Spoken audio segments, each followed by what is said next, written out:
Okay, the topic is very interesting, no? Because right now, especially in all universities and colleges, they adopted different learning management system, no, or LMS. No, in the case of Pearl City colleges, we are now using Orange App, no, LMS. Now, so LMS has have emerged as essential tool, no, for educational institution in our country, especially during and after the COVID-19 pandemic. So, learning management system platforms are digital solutions designed to facilitate the administration, delivery, tracking, and most importantly, the assessment of educational courses and training programs.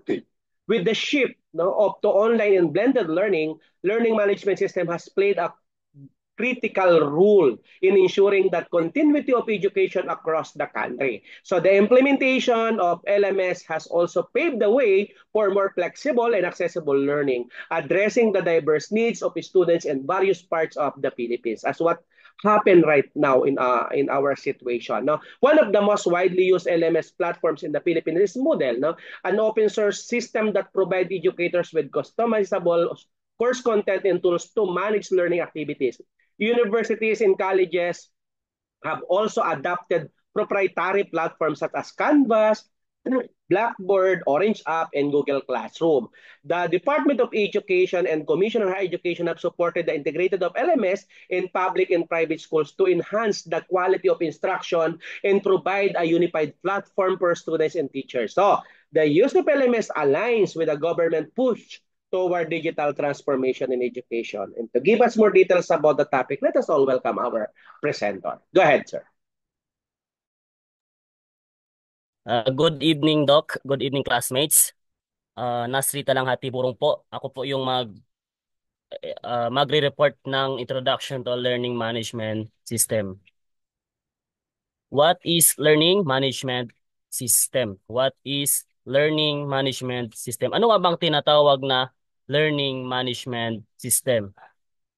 Sa madaling sabi po, ang Learning Management System, siya ay isang online platform. Isang online platforms na kung saan nagbibigay ng karunungan sa mga tao, sa mga estudyante. A learning management system, a system is an online.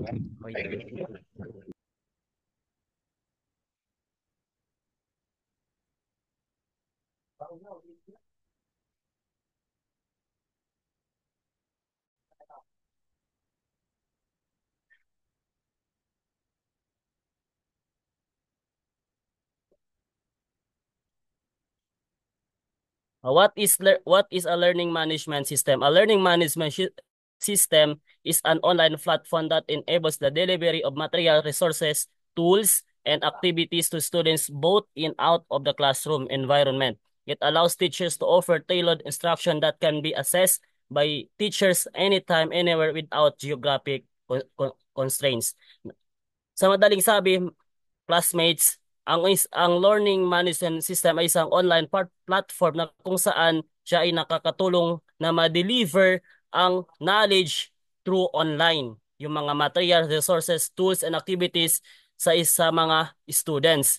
Whether na hindi sila nasa loob ng sa classroom, ay kaya pa rin nilang matuto sa pamagitan ng learning management system sapagkat siya ay nagagamit through online at yung delivery ng mga materials, ng resources, tools, and other ay sa pamamagitan ng online. Other definition of learning management system. It is management of software package enabling the delivery of learning content, resources, and activities, and also handles the associated administration task HOBS 2005 na siya ay isang software management na kung saan nagagawa niyang mai-deliver yung mga content, yung mga nais iparating, yung mga knowledge at iba pang mga activities through online methods.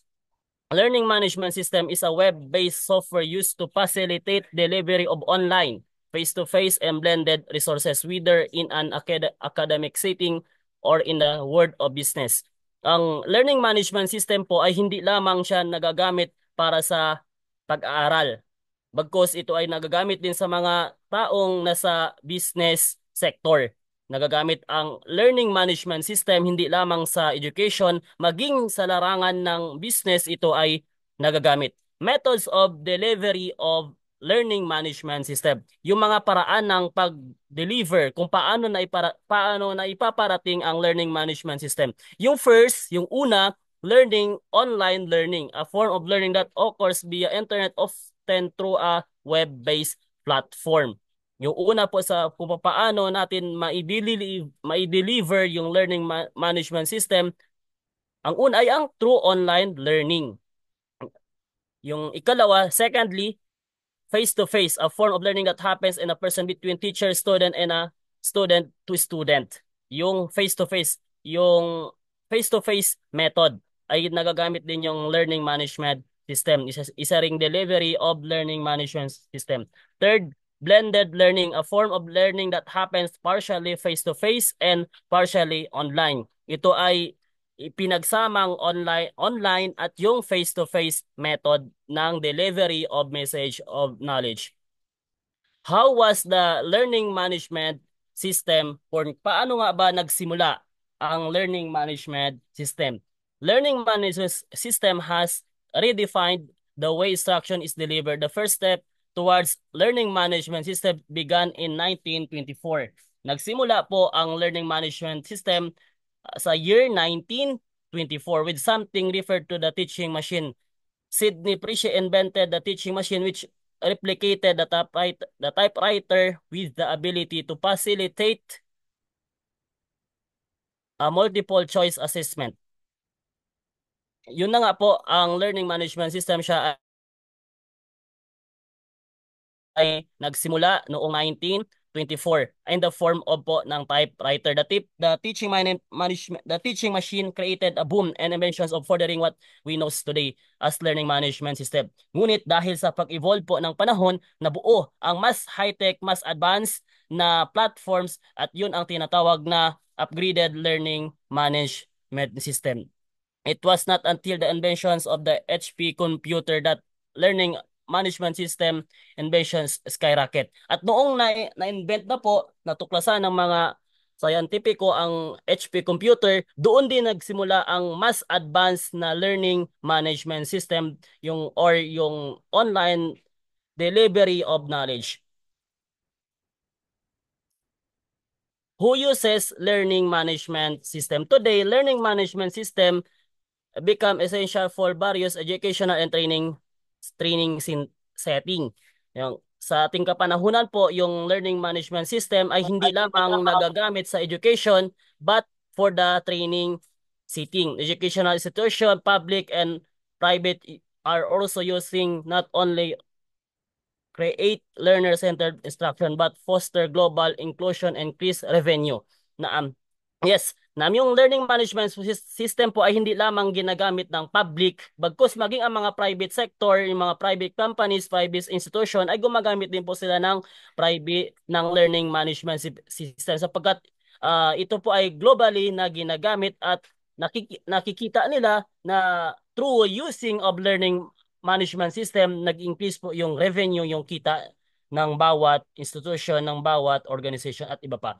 Education institutions have been the frontliner for adopting learning management system. Ngunit ang pinakapangunahing institution po na gumagamit ng learning management system ay ang educational institution, yung mga mayroong kinalaman patungkol sa pagpaparating ng knowledge ng kaalaman, such as universities, colleges, high school, elementary at iba pa na kung saan kapag ang isang tinutukoy dito ay yung mga educational institution, sila po yung pinakapangunahing gumagamit ng learning management system. Why use an learning management system? Bakit nga ba natin dapat gamitin ang learning management system? Sapagkat po 24/7 access to content for the learner. Sapagkat po kapag ang learning management nito ma-access kapag mayroon whether po siya ay through may data, through data or kaya offline ay maaari po nating ma-access ang learning management system platform. offer better academic outcomes through the integration of engagement and gamification, flexibility for on-demand learning, data collection concerning student learning, multimedia content offerings, integrated assessment. Yan po ay ilan lamang sa mga kabutihan, kagandahan ng paggamit ng learning management system. Also, ensuring learning anytime, anywhere. Yes, sa paggamit po natin ng learning management system, kahit po tayo ay nasa trabaho, at iba pang mga lugar, ay maaari nating ma-access ang learning management system. Maaari nating gamitin ang learning management system upang maka-access, maka-gain pa ng more knowledge, makapag-submit ng mga requirements at iba pa. Reduce time and cost. Nababawasan po yung time and cost. Sa halip na ikaw ay pumunta pa ng school, pumunta pa ng institution para matuto, pumunta pa ng ibang lugar, ay maaari ka na makapag-submit through the use of learning management system and other social media platforms.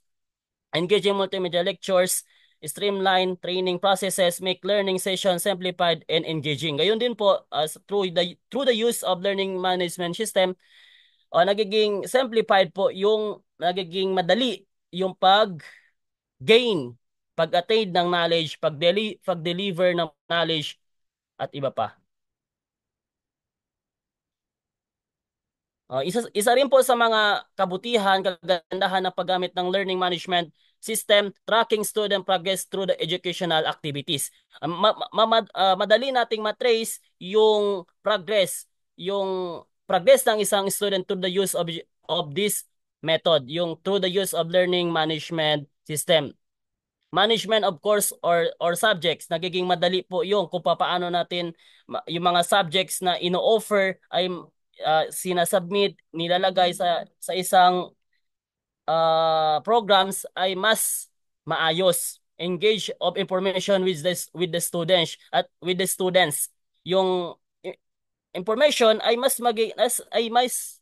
nagiging madali yung pagpapalitan ng impormasyon sa pagitan ng teacher with her student. Complete of partial replacement of frontal learning. Ito ay maari din natin siyang gamitin sa face-to-face na educational method. Paano nga ba yung process of the use of learning management system? Yung teacher po, siya ay mag-input ng material through the laptop and the desktop or anything na gadgets. Yung teacher, mag-input siya, maglalagay siya ng kanyang aralin, ng kanyang ituturo at iba pa sa kanyang laptop, desktop. At through the use of learning management system server ay maaari po yun ma-access ng mga students. Kapag ang isang students ay mayroon siyang own laptop, desktop, ay maaari niyang magamit iyon sa pamagitan ng gamit na iyon.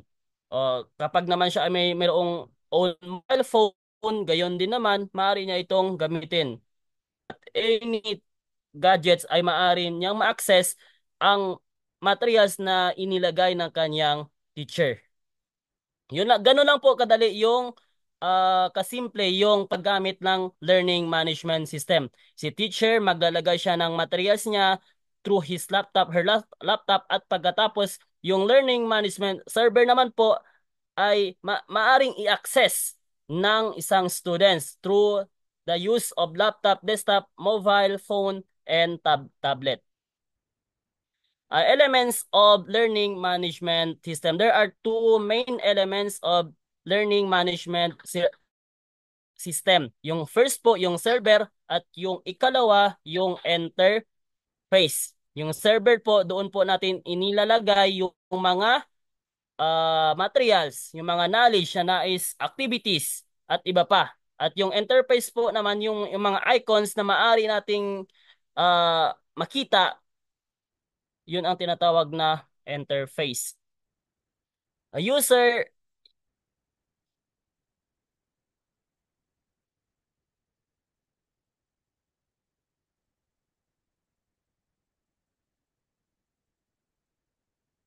types of user of learning management system.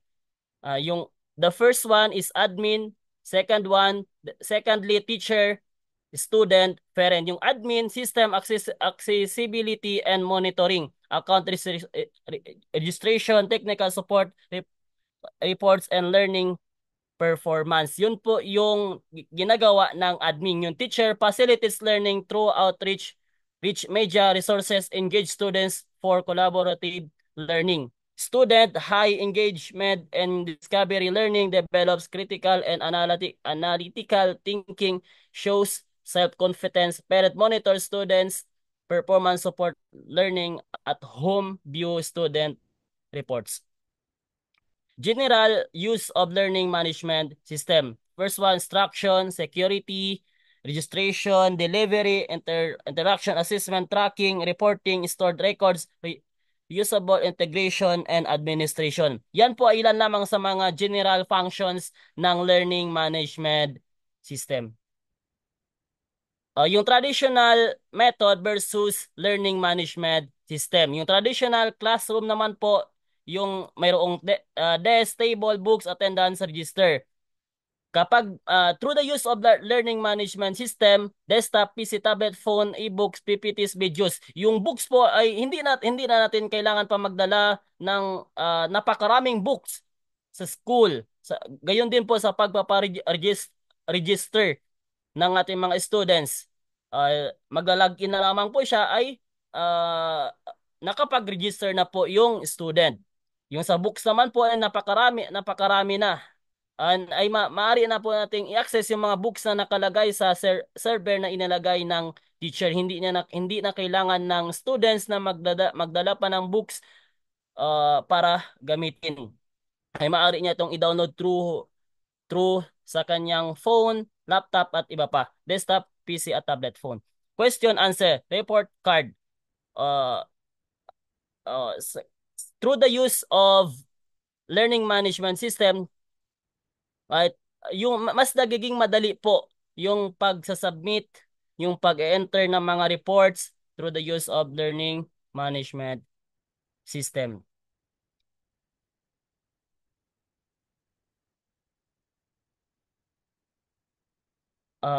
That's all.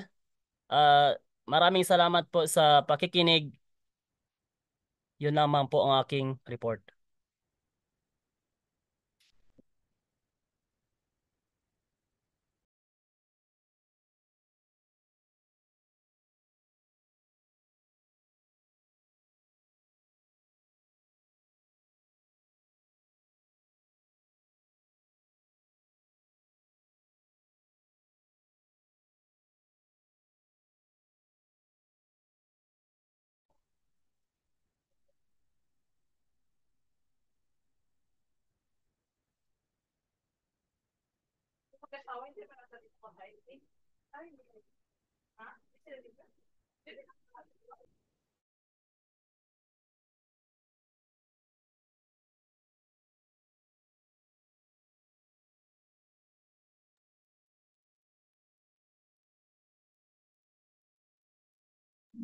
Okay, so again, the introduction of LMS in the Philippines has greatly facilitated the adoption of blended learning models. Now, with LMS, educators can deliver lessons asynchronously through recorded lectures, no, reading materials, quizzes, and discussion forums, while maintaining synchronous sessions through the live classes. Now, this hybrid approach now allows students to learn at their own pace while still engaging in real-time interaction with their teachers and classmates. So the flexibility offered by LMS is particularly valuable, no, in the country where internet connectivity can be unreliable, no, allowing students to access content offline if necessary.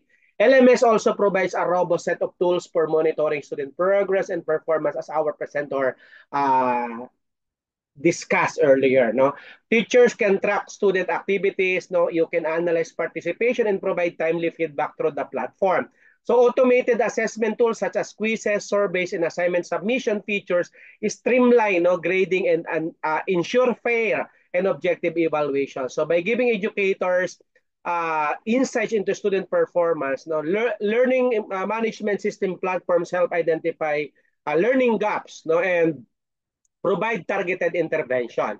And this data-driven approach to education help improve overall learning outcomes, no, and ensure that the students receive the support they need. So for students, learning management system platforms offer a more engaging, and interactive learning experience. So with features such as multimedia integration, may gamification elements, at merong collaborative tools like forums and group projects. So LMS allows for a more active approach to learning. So students can participate in discussions, no, submit assignments, and access resources with ease, which promotes autonomy and accountability in their educational journey. Moreover, the availability of learning resources in various formats caters to different learning styles, making it easier, no, for students to grasp complex concepts. Now, despite its advantages, we need to accept the fact that implementation of LMS in the Philippines also presents significant challenges. No? Issues related to digital infrastructure, such as limited access to reliable internet connections and a lack of appropriate devices, remain prevalent, no, especially in rural areas. And these challenges create disparities in access and limit the effectiveness of LMS for some students. Additionally, the adoption of LMS requires adequate training for both educators and students, which can be time-consuming and resource-intensive. No, educational institutions like World City Colleges must address these barriers to ensure equitable access to digital learning opportunities. So the shift of LMS has also brought about changes in the role of educators. No, teachers are no longer just dispensers of knowledge; facilitate they now facilitate and guide students in the learning journey, providing support through online discussion, feedback, and personalized learning paths. And this shift requires teachers to be adept, no, in using digital tools and to adapt new pedagogical approaches that make the most of the LMS features. Training programs, no, and professional development initiatives are essential to equip us as teachers and educators with the necessary skills to effectively use LMS in their teaching practice. So to cut in short, learning management system has become an integral part of the educational landscape in the Philippines, no? Offering numerous benefits such as flexibility, enhanced monitoring of student progress, and interactive learning experiences. However, as I mentioned earlier, challenges related to infrastructure, accessibility, and training need to be addressed to fully realize, no, the potential of the learning management system. So with ongoing efforts from the government, no, educational institution, and other stakeholders, the effective implementation of LMS can contribute to a more inclusive and dynamic education system that meets the evolving needs of Filipino students. So I think that's it for this topic.